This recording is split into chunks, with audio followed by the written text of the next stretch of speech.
No momento que we põe aanslag, é por resultado que você paga cerca, ou você ganha sembek, ou você paga nem ganha sembek. Dus de três opções na item. Tasina kupa bo ganha restituição de inkomstenbelasting, bo misera paga voorheffing da loonbelasting.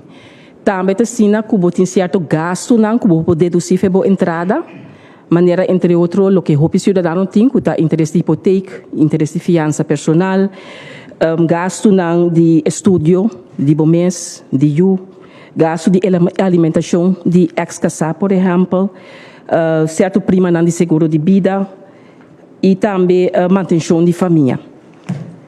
No momento que você recebe a aangifte e você tem a dedução aqui, você pode ganhar placa de restituição back.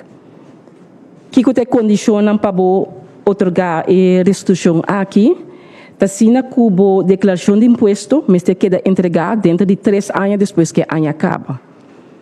Dus, por exemplo, para o ano 19, você tem o ano 2021 e no final de 22, o último ano que você entregar a aangifte, se você tem que ganhar restituição back. Se você entregar depois de 6, nós estamos vast de entrada, sim, mas você não ganha sem back. Tasina também que a restituição te queda otorgada em caso que o montante que a pessoa me recebi back, tá mais que 150 florin.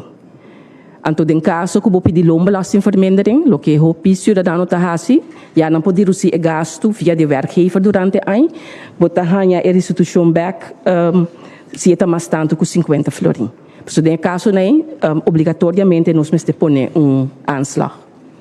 Tasina também que o último ano, não, a aangifte me worden assim via digital.